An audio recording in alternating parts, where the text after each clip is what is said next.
जय हिंद दोस्तों। स्वागत है आप सबका स्लीपी क्लासेस के यूट्यूब चैनल पे। मैं उम्मीद करता हूं आप सब बहुत बहुत शानदार होंगे। तो दोस्तों आज है 5 मार्च सैटरडे। तो दोस्तों आज के दिन हम डिस्कस करेंगे 3 important editorials from the Hindu and the Indian express. तो अगर मैं टॉपिक्स की बात करूं, एक टॉपिक जो एक एडिटोरियल हम डिस्कस करेंगे ये आपके एथिक्स के सिलेबस से, इवन हिस्ट्री के सिलेबस से, या इवन अगर आप इसका कंटेंट चाहें तो अपने एसे में भी प्लेस कर सकते हैं। तो ये तीनों टॉपिक से पर्टिनेंट है। आर्टिकल है Russia's war the impracticality of violence, Hindu में आया है। उसके बाद एक और एडिटोरियल हम क्लाइमेट चेंज रिलेटेड डिस्कस करेंगे। क्लाइमेट चेंज आपका जीएस3 का कंपोनेंट आता है, ये इंडियन एक्सप्रेस में आया है। और लास्ट एडिटोरियल हमारा सोशल जस्टिस से पर्टिनेंट रहेगा। सोशल जस्टिस आपका जीएस2 का सब टॉपिक बन जाता है, व्हील्स ऑफ स्वच्छ भारत, जो कि इंडियन एक्सप्रेस में आया है। At the end of every editorial आपको क्वेश्चन दिया जाएगा। क्वेश्चन को जरूर अटेम्प्ट करिए। आप सबके कमेंट सेक्शन में कमेंट्स में पढ़ता रहता हूं। कोशिश रहती है विदिन 24 आवर्स आप सबके कमेंट्स को मैं रिप्लाई बैक कर सकूं। बहुत अच्छा लगता है आपके कमेंट्स पढ़ के। ऐसा लगता है कि आमने सामने बैठ के बातचीत हो रही है। और बहुत सारे बच्चे अपनी आंसर राइटिंग एबिलिटी को भी बहुत इंप्रूव कर रहे हैं इन द लास्ट 2-3 वीक्स। तो हैविंग सेड दैट आज की चर्चा शुरू करते हैं। तो दोस्तों पहला article, Russia's war the impracticality of violence. अब चलो इसमें रशिया यूक्रेन के बारे में डिस्कस नहीं कर रहे हैं, उसके बारे में ऑलरेडी बहुत चर्चा कर चुके हैं। लड़ाई का माहौल चल रहा है, ठीक है। वर्ल्ड वॉर 3 का माहौल चल रहा है कि भी वर्ल्ड वॉर 3 के क्लाउड्स यूक्रेन के ऊपर बने हुए हैं। न्यूक्लियर वॉर की बातें हो रही हैं। तो क्या जो हम अपनी सॉफ्ट पावर की बात करें, इंडिया की सॉफ्ट पावर की बात करें, हमारा जो सॉफ्ट पावर आइकन है नॉन वायलेंस, उसकी क्या रेलेवेंस है आज के माहौल में। देखिए, अब अगर हम अपने ग्लोबल आइकन की बात करें तो हम कहते हैं that we are the land of Gandhi, Ashoka, Buddha, Mahatma Gandhi being the father of the nation. तो नॉन वायलेंस को तो उन्होंने बहुत प्रमोट किया था। नॉन वायलेंस की भावना को तो बुद्धा जी ने भी, अशोका ने भी, अकबर ने भी, और अब बाद में गांधी जी ने भी प्रमोट किया था। हमारी तो पूरी फ्रीडम स्ट्रगल नॉन वायलेंस के ऊपर बेस्ड थी। तो चाहे हमारे पास इतने हथियार नहीं थे, चाहे हमारे पास बम बंदूकें नहीं थे, हमारे पास क्या था, हमारे पास संघर्ष करने की कैपेबिलिटी थी, स्ट्रगल करने की कैपेबिलिटी थी, based on the values of non violence. जो कि गांधी जी कहते थे कि नॉन वायलेंस वाला काम इतना आसान नहीं है। यानी कि अगर आपको कोई यहां पे मारे तो आप उसको फूल दो, आप उसको वापस मत मारो, या आप उसको अपना दूसरा गाल दिखा दो। तो ये सब बातें करनी तो, किताबी बातें पढ़नी तो बहुत आसान लगती हैं, लेकिन प्रैक्टिकलिटी में करना बहुत मुश्किल है। लेकिन गांधी जी ने कहा था कि भाई अगर आप इस रास्ते पे चलना चाहते हो तो आपको बहुत कुछ बलिदान करना पड़ेगा, बहुत आपको सैक्रिफाइस करना पड़ेगा। तो गांधी जी ने एडवोकेट किया था नॉन वायलेंस को as a moral principle in the fight for justice. तो चाहे वो स्ट्रगल अगेंस्ट कॉलोनियल पावर्स थी, या चाहे वो struggle against the upper caste domination थी, तो चाहे कास्ट डिस्क्रिमिनेशन की बात करें, कास्ट सब्जुगेशन की बात करें, तो गांधी जी ने कहा था कि भाई मैं तो नॉन वायलेंस का रास्ता ही चुनूंगा। और हमने ये भी देखा, अगर हमने मॉडर्न हिस्ट्री पढ़ी है, कि जैसे चौरी चौरा इंसिडेंट हुआ था तो गांधी जी ने नॉन कोऑपरेशन मूवमेंट भी कॉल ऑफ कर दी थी। नॉन कोऑपरेशन मूवमेंट कॉल शुरू करने से पहले, लॉन्च करने से पहले देश में कितना उत्साह हो गया था, हिंदू मुस्लिम भाई भी सब इकट्ठे हो गए थे। लेकिन बिकॉज गांधी जी ने कहा था देखो अगर इस रास्ते पे आपने चलना है तो किसी भी किस्म का वायलेंस मैं बर्दाश्त नहीं करूंगा, तो उसके चलते उन्होंने नॉन कोऑपरेशन मूवमेंट भी after the Chauri Chaura incident call of कर दी थी। सवाल ये उठता है, क्या हमको वायलेंस को, इंडिया को आज 75 ईयर्स ऑफ इंडिपेंडेंस के बाद भी, आज हमने 20th सेंचुरी में वर्ल्ड वॉर्स देख ली, ठीक है, आज के टाइम पे हम रशिया यूक्रेन की लड़ाई देख रहे हैं, उसके अलावा तमाम लड़ाइयां हमारी भी हुई हैं पाकिस्तान के साथ, चाइना के साथ। सवाल ही उठता है कि क्या हमने कभी वायलेंस को प्रमोट किया है? बिल्कुल नहीं किया है। We must never accept violence. चाहे देखिए, using violence as a means to achieve an end, ये बात हमको कभी नहीं करनी चाहिए, बिकॉज हम पीस लविंग कंट्री है, पीस अबाइडिंग कंट्री है, ठीक है। तो चाहे इंडिपेंडेंस स्ट्रगल के टाइम पे भी हमारे पास हथियार नहीं थे, हमारे पास बंदूकें नहीं थे, लेकिन नॉन वायलेंस की भावना से हमने वो कर दिखाया जो कि और किसी देश ने नहीं कर दिखाया था। तो चाहे जितना मर्जी कॉज बड़ा हो या छोटा हो, वायलेंस को यूज करना कभी भी उत्तम नहीं, अच्छा माना जाता। डायनामिक्स की बात करें, देखिए अब कोई भी लीडर हो दुनिया भर का, चलो हम सिकंदर की ही बात कर लें, अलेक्जेंडर द ग्रेट की हम बात करते हैं, तो अलेक्जेंडर द ग्रेट, उनका सपना था कि वो ईस्टवर्ड एक्सपैंड करना चाहते थे, मगध आना चाहते थे, धनानंद की आर्मी को हराना चाहते थे, लेकिन उनका साथ किसने नहीं दिया? उन्हीं के सिपाहियों ने। उनको वापस रिट्रीट करना पड़ा। कोई भी लीडर हो, चाहे जितना मर्जी ताकतवर हो, जब तक उसकी आवाम, जब तक उसकी पॉपुलेशन उसका साथ ना देना, तब तक उस मूवमेंट का कोई फायदा नहीं है। चाहे वो किसी मर्जी मूवमेंट के लिए लड़ रहे हो, चाहे उनका कॉज जितना मर्जी बड़ा हो, कोई भी लीडर अगर वायलेंस भी यूज करना चाहता है, चलो आज व्लादिमीर पुतिन की ही बात कर लेते हैं, तो व्लादिमीर पुतिन को भी बहुत ज्यादा क्रिटिसिज्म देखने को मिल रहा है अपनी ही आवाम से, रशिया की पॉपुलेशन से ही। तो बहुत जरूरी है कि अगर आप किसी कॉज के लिए लड़ रहे हैं, आप अपने कॉज को जस्टिफाई कैसे करेंगे जब तक लोगों की सपोर्ट आपके साथ नहीं आती। चलो हम अब वायलेंस को प्रमोट तो नहीं कर रहे हैं, बट चलो हम बात करते हैं सर्जिकल स्ट्राइक्स की। तो इंडिया ने सर्जिकल स्ट्राइक्स करे, चाहे उरी हुआ चाहे पुलवामा हुआ, लेकिन लोगों ने सपोर्ट किया, आवाम ने सपोर्ट किया। लेकिन लोगों की सपोर्ट के बिना तो कोई भी ऑपरेशन सक्सेसफुल नहीं हो सकता, चाहे उसके लिए आपको मिलिट्री का यूज करना है चाहे नहीं करना है। सवाल यह है कि लोगों की कॉन्ट्रीब्यूशन, लोगों का योगदान भी बहुत जरूरी है, और यही योगदान को तो गांधी जी ने साथ में रखा था। अगर हम नॉन वायलेंस स्ट्रगल की बात करें, नॉन कोऑपरेशन मूवमेंट या सिविल डिसोबीडियंस मूवमेंट की बात करें, गांधी जी ने क्या कहा था कि मेरा रास्ता इतना आसान नहीं है, लेकिन मेरे को आप सबका साथ चाहिए। हमारे सामने जो दुश्मन है, जो अंग्रेजी सरकार है, उनके पास बहुत सारे हथियार जरूर होंगे, मेरे पास वो हथियार नहीं है, लेकिन अगर आप बलिदान दे सकते हैं, अगर आप इस रास्ते पे चल सकते हैं, सत्याग्रह के रास्ते पे चल सकते हैं, तो मैं आपका बहुत आभारी रहूंगा। Non-violent action is capable of striking the availability of resources of political power of the ruling authority। तो रूलिंग अथॉरिटी के पास जितने मर्जी वेपन्स हो, न्यूक्लियर वेपन्स हो, बम हो, बंदूकें हो, सीआईडी हो, इंटेलिजेंस ब्यूरो हो, रॉ हो, जो मर्जी खुफिया एजेंसी हो, लेकिन जब तक आप उस रास्ते पे खड़े उतरे हैं कि भाई आप किसी किस्म का अग्रेशन नहीं दिखा रहे हैं, तो नॉन वायलेंस वो काम कर दिखा सकता है। गांधी जी ने वो करके दिखाया जो काम बम बंदूक नहीं कर सकते हैं। तो नॉन वायलेंस की जो शक्ति है वो बहुत ज्यादा है। तो बहुत जरूरी है कि आज के समय में ये वैल्यूज को प्रमोट किया जाए। हमने उस दिन अशोका का आर्टिकल भी डिस्कस किया था, अशोका की जो धमा पॉलिसी थी उसके बारे में भी हमने बात करी थी। तो कैसे आज के टाइम पे जो लीडर्स हैं हमारे, they should look up to the ideals of Ashoka, of Gandhi. Non cooperation in the west की बात करें, देखिए अब ब्रिटिशर्स की तो कॉलोनीज वेस्ट में भी थी, अगर अमेरिका की भी बात करें तो अमेरिका भी पहले ब्रिटेन की कॉलोनी ही था। तो ऐसी बात नहीं है कि अमेरिकन ने भी शुरू से हथियार उठाए थे अपनी फ्रीडम स्ट्रगल में भी। अमेरिकन ने भी नॉन कॉपरेशन मूवमेंट का जो प्रिंसिपल्स थे इनकॉर्पोरेट करे थे अपनी फ्रीडम स्ट्रगल में, ठीक है। So which involve boycotting of British goods. So ऐसा नहीं है कि उन्होंने भी हथियार को पहली प्रेफरेंस दी थी। तो इस तरह की जो वैल्यूज हैं, बॉयकॉट करना, ब्रिटिश गुड्स को बॉयकॉट करना, इस तरह के कैंपेन्स चलाना, ठीक है, नॉन वायलेंस की वैल्यूज प्रमोट करना, तो उन्होंने भी किया था। अब सवाल ये उठता है कि चलो हमने भी प्रिंसिपल्स इनकॉर्पोरेट किए थे, खैर इंडिया ने ये प्रिंसिपल्स बहुत स्ट्रांगली इनकॉर्पोरेट किए थे नॉन वायलेंस के। अब ब्रिटिशर्स की तो बहुत बड़ी आर्मी थी, ठीक है, they had a very strong army, but क्या उनके पास वो हथियार थे कि वो लोगों का दिल जीत सकें? ब्रिटिशर्स ने कितनी मर्जी कॉलोनीज बनाई हो, एशिया में क्या, नॉर्थ अमेरिका में क्या, ऑस्ट्रेलिया में क्या, लेकिन क्या उनके पास वो जरिया था कि वो लोगों के दिल जीत सकें, इंडिजिनस लोगों के दिल जीत सकें? नहीं था। ऑन दी अदर साइड जो नॉन वायलेंट रेजिस्टर्स थे, जो वायलेंस का इस्तेमाल नहीं करना चाहते थे, उन्होंने, बेशक उनको समय लगा, बेशक बहुत समय लगा, बहुत सालों की मेहनत थी, लेकिन उन्होंने वो कर दिखाया जो कि बम बंदूक से नहीं करा जा सकता था। तो गांधी जी ने भी स्ट्रैटेजी को बहुत करेजियसली यूटिलाइज किया। सवाल यहां पे ये उठता है कि आज के लीडर्स, चाहे वो व्लादिमीर पुतिन हो, चाहे कोई मर्जी हो, चाहे वो जो बाइडेन हो, क्या वो इस तरह की वैल्यूज को आज के टाइम पे यूटिलाइज कर सकते हैं? गांधी जी की बातें तो बहुत बड़ी बड़ी करते हैं, नेल्सन मंडेला की बातें बहुत बड़ी बड़ी करते हैं, उनकी बातों को कितना हम इनकॉर्पोरेट कर सकते हैं? सवाल वहां पे ये उठता है। सॉफ्ट पावर आइकॉन की बात करें, क्रिकेट, बॉलीवुड, हमारे म्यूजिक्स, ये भी हमारा एक सॉफ्ट डिप्लोमेसी की बात आ जाती है, सॉफ्ट पावर आइकन की बात आ जाती है। उसी तरह से जो नॉन वायलेंस है वो भी हमारा सॉफ्ट पावर आइकॉन है। और सॉफ्ट पावर आइकॉन को प्रमोट किसने किया? इस सॉफ्ट पावर आइकॉन को प्रमोट करने में बहुत बड़ा श्रेय जाता है महात्मा गांधी को। अब देखिए यहाँ पे दो लीडर्स की बात अगर हम करें, गांधी जी की और सुभाष चंद्र बोस की, दोनों ही नेशनलिस्ट थे, दोनों के तौर तरीके डिफरेंट थे। अगर हम सुभाष चंद्र बोस की बात करें तो वो भी चाहते थे कि इंडिया इंडिपेंडेंट हो from the British rule, Gandhi ji भी चाहते थे।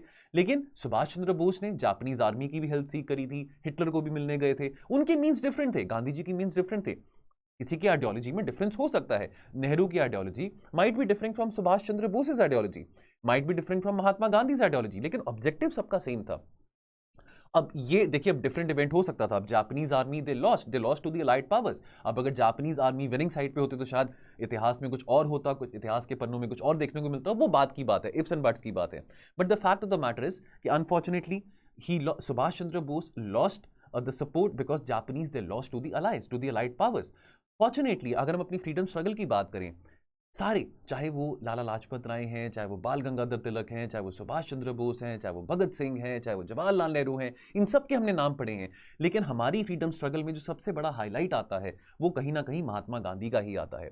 महात्मा गांधी की वैल्यूज को लेकर आपके अपने विचार हो सकते हैं, चाहे आपको शायद सुभाष चंद्र बोस के विचार अच्छे लगते होंगे, आपको गांधी जी के विचार अच्छे लगते होंगे। इररिस्पेक्टिव ऑफ दैट, हमारी जो फ्रीडम स्ट्रगल है उसको शेप करने में, उसकी डेस्टिनी में महात्मा गांधी की नॉन वायलेंस स्ट्रगल का बहुत ज्यादा कीमती योगदान था। और ये उस समय की बात है दोस्तों। अगर हम बात करें 20वीं सेंचुरी की, तो नॉन वायलेंस की यूटिलिटी उस समय जब दुनिया में 2 वर्ल्ड वॉर्स हुए थे और उसके अलावा कितनी और लड़ाइयां हुई थी, कितनी और ज्यादा स्ट्रगल्स चल रही थी जो कॉलोनीज कर रही थी अगेंस्ट द ब्रिटिश रूल, उस उस दौरान, उस टाइम में, इतने लड़ाई के माहौल में भी नॉन वायलेंस की एक्टिविटी को, नॉन वायलेंस के टूल को यूज करना as a moral value was indeed very commendable, which Mahatma Gandhi demonstrated. So the need of the hour is that आज के जो लीडर्स हैं वो भी इन वैल्यूज को लुक फॉरवर्ड करें। कॉन्फ्लिक्ट्स रहेंगे, झगड़े रहेंगे, ऐसा नहीं है कि कॉन्फ्लिक्ट्स को बिल्कुल, ये तो बहुत यूटोपियन वर्ल्ड हो गया ना कि लड़ाई झगड़े ना हो, चाहे वो पानी के पीछे हो, चाहे वो बाउंड्रीज के पीछे हो, चाहे वो टेरिटरीज के पीछे हो, रिसोर्सेज के पीछे हो, वो रहेंगे, लेकिन कैसे कोऑपरेशन के साथ हम लड़ाई झगड़ों को रिजॉल्व कर सकते हैं, वो बात बहुत जरूरी है। क्वेश्चन क्या बनता है, हिस्ट्रीज ऑफ कॉन्फ्लिक्ट्स, लड़ाइयां जो हैं वो ग्लोरीफाई करती हैं कि लड़ाइयों को, जनरल्स को, ठीक है, चाहे वो नेपोलियन है, चाहे वो अलेक्जेंडर है। Histories of conflicts glorifies the Wars and generals even when they are defeated, even when the great generals were defeated। लेकिन जो non violent movers of change हैं उनको इतना ग्लोरीफाई क्यों नहीं किया जाता? क्या लगता है आपको? इसको कमेंट कीजिए 200 शब्दों में। अगला आर्टिकल, क्लाइमेट ऑफ डिनाइल। तो दोस्तों जैसे कि हमको पता, आईपीसीसी की रिपोर्ट आई थी, 6th असेसमेंट रिपोर्ट का सेकंड पार्ट आया था, थर्ड पार्ट जो इस रिपोर्ट का होगा वो अप्रैल में आएगा। इसका जो फर्स्ट पार्ट था आईपीसीसी के 6th असेसमेंट रिपोर्ट का वो पिछले साल COP26 से पहले आया था। अब देखिए ये बात हम ऑलरेडी अभी कुछ दिन पहले भी हमने एडिटोरियल में डिस्कस किया था, तो इस करके इस एडिटोरियल के एंड में मैंने क्वेश्चन नहीं डाला हुआ, बिकॉज ऑलरेडी इसको लेकर हमने एक दो क्वेश्चन ऑलरेडी डिस्कस कर चुके हैं, तो रेपिटेशन होगा। अब मोटे तौर पर बात क्या है, देखिए बहुत कंसर्निंग बातें आईपीसीसी रिपोर्ट में सामने आई हैं। अगर हम यूएन के सेक्रेटरी जनरल की बात माने, एंटोनियो गुटेरेस की बात माने, कि ये जो आईपीसीसी की रिपोर्ट है, सेकंड पार्ट है, this demonstrates an atlas of human suffering, और वो बार बार ये कह रहे हैं कि यहां पे लीडरशिप देखने को नहीं मिल रही है, neither from the developed world, neither from the developing world, जहां पे क्लाइमेट चेंज के इशू को एड्रेस करने की बात आती है। मीटिंग्स, कॉन्फ्रेंस ऑफ पार्टीज बहुत सारी होती हैं, बहुत बड़ी बड़ी प्रोमिसेस की जाती हैं, लेकिन उसके बावजूद कोई एफिशिएंट क्लाइमेट लीडरशिप देखने को नहीं मिल रही है। तो यहां पे इंडिया के पास मौका है to show, demonstrate the leadership specially of the developing world. हमने अनाउंस किया है बाय 2070 हम नेट जीरो अचीव करेंगे। अब देखिए अगर ये जो बातें रिपोर्ट में आई हैं, तो इसका दूसरा पहलू यह भी है कि कोई नई बात तो नहीं आई है। अब अगर रिपोर्ट में यह बात है कि 15-20 सालों में गर्मी बहुत बढ़ेगी, अनसीजनल रेनफॉल होगा, अर्बन इश्यूज आएंगे, अर्बन हीट आइलैंड्स की बात करें तो आज भी है, वो तो आज भी दिल्ली जैसे शहरों में आज भी हमको देखने को मिल रहा है। ठीक है, तो हम तो ऑलरेडी उस तरह के भविष्य में रह रहे हैं, जिस तरह का भविष्य आईपीसीसी प्रेडिक्ट करता है कि आने वाले 15-20 साल में आपका भविष्य कितना अंधकार भरा होने वाला है। क्लाइमेट चेंज के चलते साइक्लोन्स, फ्लड्स, इस तरह के इवेंट्स बहुत फ्रीक्वेंट आते रहेंगे। अगर हम दिल्ली की बात करें तो जो एयर क्वालिटी इंडेक्स है दिल्ली का, सर्दियों के महीने में भी बहुत बदतर था, बहुत वर्स था, 300 to 500 के बीच में था। ठीक है, तो ये तो एयर क्वालिटी इंडेक्स सर्दियों में दिल्ली में इतना था जैसे कि आप रोज की 1 या 2 डब्बी सिगरेट की पी रहे हो। हीट द वार्निंग, तो आईपीसीसी वार्न्स दैट अगर हमारा जो ग्लोबल एवरेज तापमान है, कोशिश है ना कि 21st सेंचुरी तक हम ग्लोबल एवरेज तापमान को, यानी कि अगर आज ग्लोबल एवरेज तापमान 15 डिग्रीज है फॉर एग्जांपल, तो कोशिश क्या है कि भी ग्लोबल एवरेज तापमान by the end of the century 17 degrees ना पहुंचे। ठीक है, अब ऐसे तो लगेगा कि सर एक दो डिग्री का क्या फर्क पड़ता है, लेकिन बहुत फर्क पड़ जाता है। ग्लेशियर्स मेल्ट हो जाते हैं, सी लेवल राइज होना शुरू हो जाता है। आईपीसीसी कह रहा है कि भैया अगर आपका जो ग्लोबल एवरेज तापमान है, अगर by the end of the century 1.5 degree Celsius से भी ज्यादा एक्सीड कर गया as compare to the pre industrial times, तो जो इकोसिस्टम्स हैं, खास करके जिनकी जो रेजिलियंस कैपेसिटी है वो बहुत कम है, वीक है, फ्रेजाइल है, अगर हिमालयन इकोसिस्टम्स की बात करें तो बहुत तबाही मच सकती है, बहुत डेवस्टेशन आ सकता है इंफ्रास्ट्रक्चर को भी, चाहे वो रूरल इंफ्रास्ट्रक्चर है, चाहे वो अर्बन इंफ्रास्ट्रक्चर है। ठीक है, now this increased heat will lead to an increase in diseases. अब देखिए पैंडेमिक्स, एपिडेमिक्स तो बहुत अब कॉमन चर्चा बन चुकी है, आने वाले समय में और अजीबोगरीब नई तरह की बीमारियां होंगी। डायबिटीज की बात करें, ठीक है, रेस्पिरेटरी कंडीशंस की बात करें, even so and so IPCC का यह कहना है कि इस तरह के क्लाइमेट इवेंट्स के चलते मेंटल हेल्थ के एडवर्स इफेक्ट्स भी देखने को मिल सकते हैं। तो ये बहुत ग्रेव बातें हैं, बहुत सीरियस बातें हैं जो आईपीसीसी ने अपनी रिपोर्ट में प्रकट करी है। मैल अडाप्टेशन की बात करें, बात करी थी ना हमने कि एक तो होता है कि मिटिगेशन। देखिए अब ये कहना कि जी क्लाइमेट चेंज को एलिमिनेट कर दें, यानी कि भी ऐसा तो वो भविष्य हम देख नहीं सकते ना कि बिल्कुल बारिश नहीं होगी, फ्लड्स नहीं आएंगे, गर्मी नहीं होगी, वो तो सब होगा, लेकिन इससे हमको अपने आप को थोड़ी, हमको अपनी क्षमता बढ़ानी है। ठीक है, रेजिलियंस की बात आती है ना कि अपनी क्षमता बढ़ानी है। कैसे? अब क्लाइमेट चेंज तो देखिए रियलिटी है, चाहे डोनाल्ड ट्रंप ने जितना मर्जी कहा हो कि भाई डोनाल्ड ट्रंप जो मर्जी कहें, जी जिनपिंग जो मर्जी कहें, लेकिन हमको पता है कि ये तो रियलिटी है ही है। हमने अब रहना भी है, अगर हमने जिंदा रहना है, अगर हमने अपनी जिंदगी व्यतीत करनी है, तो हमको इससे अडाप्ट तो करना पड़ेगा। तो अडाप्टेशन को कितने एफर्ट्स दिए जा रहे हैं, अडाप्टेशन को लेकर कितनी फंडिंग दी जा रही है, वो बहुत जरूरी है। आईपीसीसी की जो 6th असेसमेंट रिपोर्ट का सेकंड पार्ट है वो ये कहता है, मैल अडाप्टेशन का जिक्र करता है कि देखिए जो वल्नरेबल कम्युनिटीज हैं, जो मार्जिनलाइज ग्रुप्स, अगर हम ट्राइबल कम्युनिटीज की बात करें, उनको कितना खतरा है, उनके जंगल पूरे डिस्ट्रॉय हो सकते हैं, डिफॉरेस्टेशन के चलते ऑलरेडी लैंड कवर डिग्रेड हो रहा है।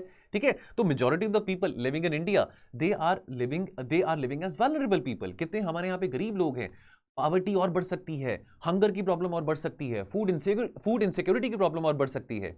तो मुंबई की बात करें चाहे अहमदाबाद की बात करें, कोई भी ऐसा शहर नहीं है जो कि ये हम कह सकते हैं कि भाई ये क्लाइमेट प्रूफ है, क्लाइमेट रेजिलिएंट है, ठीक है। और अजीबोगरीब बीमारियां, चाहे वो वेक्टर बॉर्न हो, चाहे वो वाटर बॉर्न हो, मलेरिया हो, डेंगू हो, इस तरह की बीमारियां they will be on the rise more and more in the times to come.